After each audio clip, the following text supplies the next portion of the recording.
Mwenyezi Mungu aliweka kitu uaminifu na majukumu, mwanadamu akayakubali.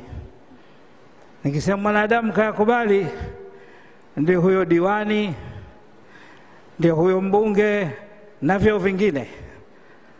Hayo ni majukumu. Kwa hivyo anatakikana ayachunge majukumu hayo kwa raia. Tunatoa angalizo na kuwakumbusha ndugu zetu wote watakaochaguliwa katika vyeo mbalimbali, hilo ni jukumu Mwenyezi Mungu ameliweka, wewe ukalibeba. Kwa hivyo litekeleze kwa uaminifu, kwa huruma, kwa upole, na kitu kikubwa zaidi, wanyonge.